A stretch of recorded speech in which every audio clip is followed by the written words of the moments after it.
Well, it's been 3 years with chronic fatigue syndrome, and I had not planned on filming this video in bed today. I had actually hoped to be at my desk and feeling a little bit better, but that's okay. Today is 3 years and 1 day since I got sick with chronic fatigue syndrome. It happened on Christmas of 2022, and now it is the day after Christmas on 2025. So this has gone on a lot longer than I had anticipated. There's been lots of ups and downs, and all I can say is that when I came home on Christmas Eve from work at FedEx on December 24th, 2022, I had no idea what was in store for me, and that is probably the biggest understatement of my life. It's been a crazy 3 years, and I wanted to give a little update on some of the things that have been going on and do my best just to keep family and friends in the loop. I know as time goes on, it gets harder and harder to keep people up to date as so many different things happen, but that's what I'm going to try to do in this video, is let you know how my 2025 has been from the standpoint of being sick. But before I get into that, I think I just want to say that it's still mind-boggling to me to look back at old pictures from 3 years ago and look at myself, like the video that you'll see probably over here, of me playing with my oldest son literally a few days before I got sick. In this video, I look fit, I look healthy, I'm having a good time. At this time, I'm exercising regularly. I'm working, 40, 50 hours a week. I'm living a good life, and I'm enjoying life. And I had no idea that just a matter of days after this video that my entire life would change. And it's hard to look back still. It almost feels like a different life. It feels like something that is out of a dream in some ways, which is it's weird to think about. Every year that passes, I keep hoping and praying that this is the year that things change, and I really hope that this is the year that things change. It's hard to look back on that and just realize how many things I can't do anymore, and I hope to someday just get my life back, to be able to play with my kids again like this, and to just start living life again. I mean, like, there's part of me that looks at that and I'm like, is that selfish?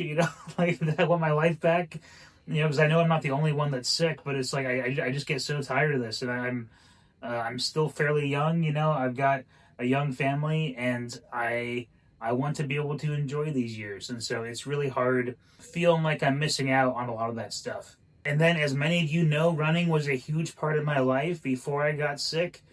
Again, back in that video, I looked fit and trim. At the time, I was running, 5-6 days a week after work, and then I was walking a whole bunch at FedEx during the day, and I never stopped moving. And now I'm at the heaviest I've ever been in my life by a long shot. I've got about 70 pounds on the Ryan in that video. And so that's frustrating. And some of that is from medication. Some of that is the fact that I can barely exercise, and a lot of that's because I'm stuck in bed so much. It's frustrating, though, when you know, at least in your mind, that you can do better. Physically, I can't do better right now.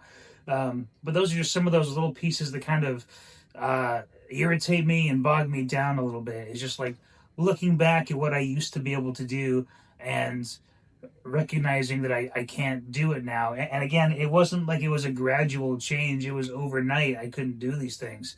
And it's a lot to wrestle with, a lot to grapple with. And even after 3 years, I still have a hard time believing I can't do this stuff, which is just frustrating. On top of that, family life can be hard. And I don't mean hard like in a relationship sense, but I mean hard just like I can't support my wife in the ways that I would like to. I can't support our household in the way I'd like to. I can't play with my kids the way I'd like to.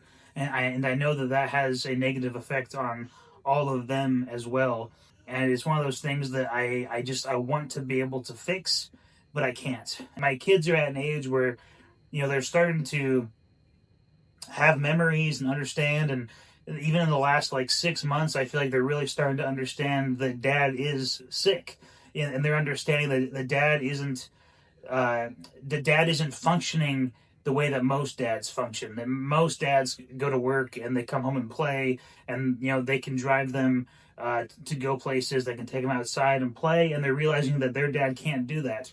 And so that's frustrating to deal with, especially as those are dreams I've always had of doing with kids. I wanted to take them for hikes and play sports and all this different stuff, and now the activities I can do are mostly on the couch, or on the rare day that I'm feeling good, I can maybe do like 5 minutes of wrestling before dad has to go lay down and take a break. And sometimes I can go for a walk too, but those are just all things that I had envisioned looking a lot differently than they are right now. And then in terms of my health itself, that has been just an up and down roller coaster all year long. It always seems to be. As usual, the winter months seem to be harder on me, and I tend to feel my best during the summer. That's been pretty consistent ever since this whole thing started. And it's no different this year. I've still taken a dip, although this year possibly not quite as bad as most years, but still difficult and frustrating. Sorry, I'll try to stop using the word frustrating, but it is. But I also don't want to be entirely negative. I also want to acknowledge there have been a lot of positives that have come out of the last 3 years. Number one, I feel like my faith in Jesus Christ has grown substantially, as I feel like I've had to trust him in so many areas, especially because me as the man of the house, I am lacking, and there's a lot of gaps that I cannot fill. And so in so many ways, asking God to fill those gaps and to step in where I cannot. I also feel like my relationship with my wife has grown considerably. I think they tend to say that going through difficult things will either make or break a relationship. And I feel like we have grown a lot closer and stronger because of it. Doesn't mean it's easy, but I do feel like our relationship has benefited from me being sick. And then there's also the reality that I do get more time at home with kids. Although it's not in the capacity I want it to be in, I do get to play with the kids a lot and watch them grow and see how they learn and interact with the world. And so that's been a really fun experience for me too. And lastly, but certainly not least of all, I've been able to see family and friends gather around us, take care of us, help provide, help pay for bills, and support us in every way that they've been able to. And that's been a huge blessing and very humbling and very encouraging in so many ways, just to know that we are loved, and it is felt. So thank you very much to all my friends and family. You all know who you are, so thank you very much. Over the last 3 years, I've also learned a lot about my condition, chronic fatigue syndrome. It is a condition that many people don't even think is legitimate, and subconsciously I'm always wondering what people think about it when I share about my condition. Sometimes on my YouTube channels, I get people that push back a lot, and they think that it's a joke, or they think I'm just lazy. And so then obviously those thoughts creep into my mind about even those closest to me, and what do they think about my situation? Did Ryan just give up on himself, and did he just stop trying, and now he just wants to lay in bed all day and be a bum? I try not to have those thoughts, but it's hard sometimes because chronic fatigue syndrome is such a misunderstood condition. That said, there have been some really cool advancements even this year for chronic fatigue. A couple of different things. Number one, there was a blood test done in the UK where they were actually able to pinpoint a difference in a patient's blood, in their blood type, that made them more susceptible to chronic fatigue syndrome. So that now gives us a DNA marker stating that chronic fatigue syndrome is real.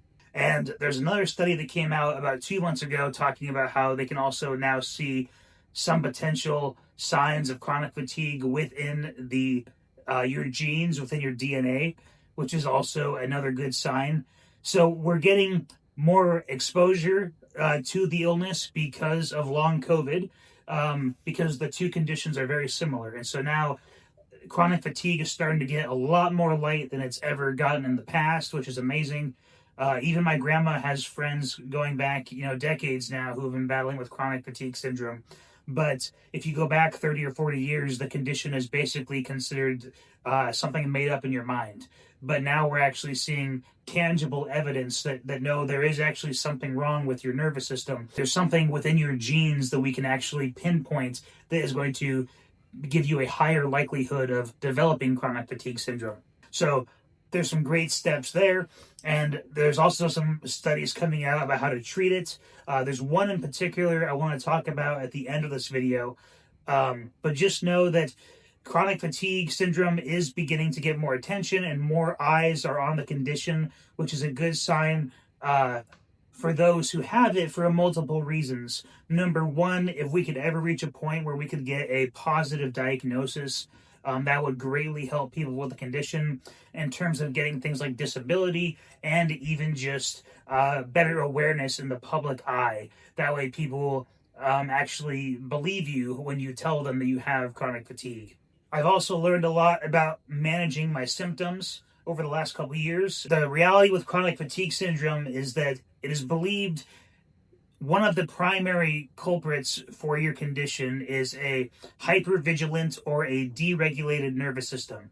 Basically, a nervous system that is stuck in fight or flight.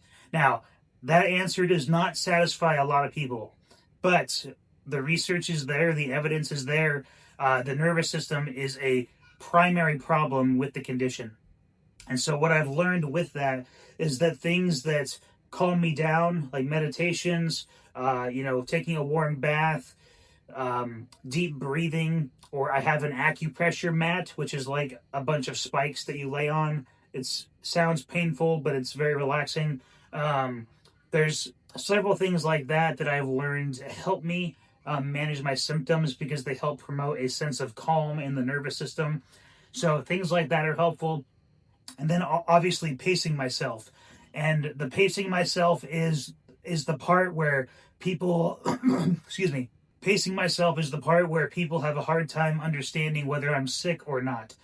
Because with pacing, you're trying as best you can to manage your energy so that you can partake in certain things in life, like birthdays or family get-togethers or Christmas or even just doing laundry or trying to get outside and go for a walk. You're trying the best you can to live your life still. And so when people see you doing those things, they think you're fine. But what they don't see is that if I do too much on one day, like let's say on this is very typical for me. If I go for like a 5-minute walk, I do some laundry, do some dishes, and play with the kids all in one day, I'm probably going to be in bed the next day. And that's the piece that people don't see. Or like yesterday, for example, we had the family Christmas and it was a lot of fun. Super glad that we did it.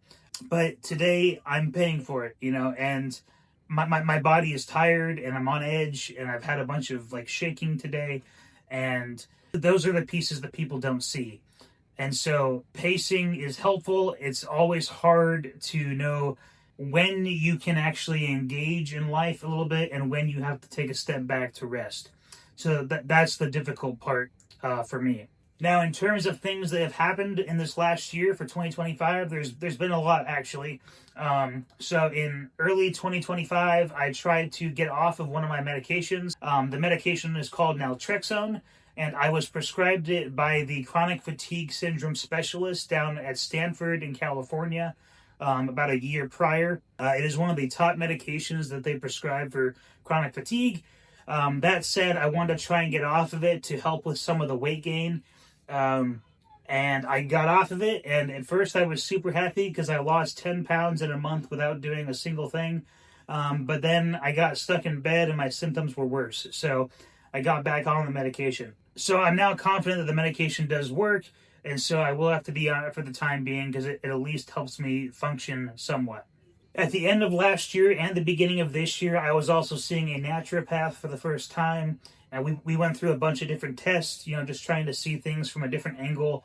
And for the most part, pretty much everything came back as normal and positive. That's kind of been the consensus all along. We tried a few different tests and a few different treatments and had minimal to no success there. And so I ended up stopping that just, again, for money. but you know, it was a good experience, and I can cross that off my list for the time being. One positive thing this year, I was put in touch with a friend of my mom's who runs a fully digital church called Servant Warrior Church, and so I've been able to attend church with them virtually for most of this year, which has been nice in a lot of ways. It to me, it still doesn't feel the same as in-person church, and I really miss that and hope to get back to that someday. But it has been nice to have a group of people online that I can communicate with and talk to. And there's even another guy in this church who also has chronic fatigue syndrome, and so we've been able to do a few Zoom calls and just chat about our conditions together. So that's been nice as well. And then late summer of this year, late summer, early fall, I decided to try and get off of my second medication, Lexapro. Well, sorry, I didn't try to get off of it, but I tried to reduce my dosage. And so I did reduce it. I cut the dose in half. And so now I'm down to only 5 milligrams on that prescription. That was a rough few months going through the transition period for that. And honestly, I haven't I haven't really bounced back since, if I'm being honest. But I'm glad that I got down. I'm still kind of functioning. We'll see if I'm able to. I would really like to, by the end of next year, be able to get off of Lexapro.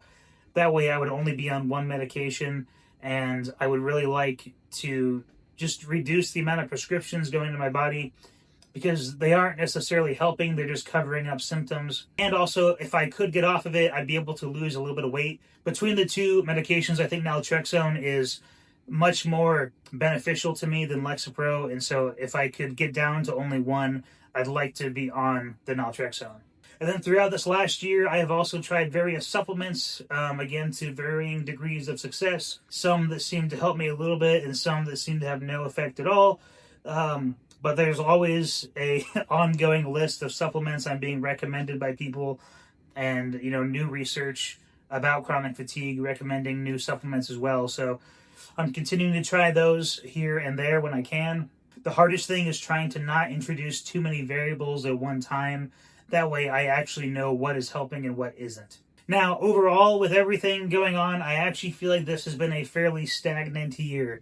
I don't feel like I've made great strides forward or necessarily any terrible strides backwards. It's kind of been mostly status quo, lots of ups and downs, which I suppose is good in some regard. I've been able to function a little bit more this year, but I also haven't necessarily been moving in the right direction a ton. So I'm hoping for a little bit more tangible progress in the next year. And we've also exhausted so many of our resources and finances to try and pursue better health for myself. You know, we've seen so many doctors and specialists over the last couple of years, and that's not to say that we've seen them all, but we've seen a lot, and we've got more on the list. So we're not out of ideas, but it's just exhausting seeing so many doctors and still being stuck with a status quo. I really appreciate just your prayers in regards to helping me really make some big steps this next year. I'd like to get at least pieces of my life back, and you know, anything I can do to try and reach that, I'm willing to do. And on that note, I do want to talk about that one procedure I mentioned earlier in the video. So there was a study that came out in early 2025 by a doctor up in Alaska who performed a procedure that is called a stellate ganglion block. And this doctor performed this procedure on a handful of patients, 5 with long COVID and 5 with chronic fatigue syndrome. And this doctor found varied but promising success for each of these patients. Basically, the stellate ganglion block is an injection into your nervous system via your neck, and they administer an anesthetic that basically disrupts your body's fight or flight response and tries to give your nervous system a clean slate. I just had this procedure done at the very beginning of December, and I am still kind of in the up and down period afterwards. Basically, my nervous system is trying to recalibrate itself right now. And so I have a couple of good days and a couple of bad days, and a couple good days and a couple bad days. That said, this week, before me being in bed right now, earlier in the week, I had a couple of days that were actually pretty good, possibly some of my best days in 2 or 3 months. And so it's still early, but there is a potential that this procedure may have some benefit to me. I can't say that it'll be a cure, and it's very possible I will need future injections, as in the study they did a total of 6 injections on their patients. And so it's possible I will need more in the future. There have been a few promising things even in the last 3 weeks since I had the injection. I've only been napping about half of the days, which is nice because I've been having to nap every single day for about 3 years. So only napping half the time is great. I've also been doing a little bit more around the house on the days that I feel good. A little bit more laundry, a little bit more dishes, even gone for a few walks, which I haven't done also in a few months. So time will tell. I have a follow-up appointment with the surgeon at the beginning of January, and we'll kind of go over my progress so far and go from there. But that is something that is on the horizon. That is the current thing that we are kind of messing around with. And I think on that note, what I would just kind of tell all my family and friends who are watching is I love and I appreciate all of your suggestions. Just know that with every idea I try, I have to give it time to know if it helps. Like I said, I don't want to introduce too many variables all at once. And so right now, we are trying this stellate ganglion block. Sadly, it's going to take a few months to really know how much of a benefit it truly had. And that's kind of the issue with trying too many things at once, is that with chronic fatigue syndrome, because you're trying to fix and to heal the nervous system, things change very slowly. And so there has not been a single pill or treatment or technique that I have tried that has ever given me instant relief in any regard. Anything that has helped me, it is something that I do gradually over time. And so just keep that in mind. I'm not saying, but please hear me, I'm not saying don't suggest things. I'm just saying understand where I'm coming from and why it is difficult for me to try so many things at once.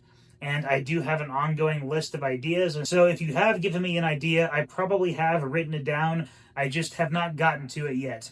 I'm continuing to try new things, and one of these days we're going to find something that really helps. And then lastly, I'm also always scouring the internet for kind of woo-woo, really out there health ideas, trying to find things that help. Maybe one of these days I'll find some ancient Chinese medicine that, gives me the boost I need. So I am constantly looking. I'm constantly looking for things to try and answers, and specifically looking for things that help heal the nervous system. But I also look outside of that too.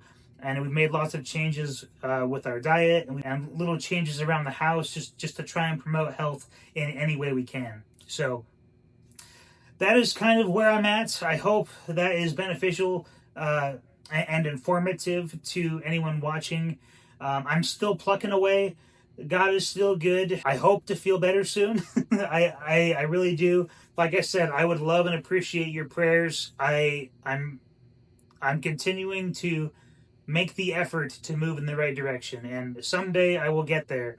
Lord willing, I will get there, and I'm gonna keep fighting because I want to play with my kids, and I want to work, and I want to take care of my family. So anyway, that's where I'm at. Thank you guys for watching. And hey, if you want to support us in some way, supporting either one of my channels, Fitness with an Illness or Faith Made Well, would be a huge help. It has been very difficult for me to try and earn money at all while being sick, and I'm working really hard to try and get at least one of these channels monetized so that I can try to provide for my family in some way.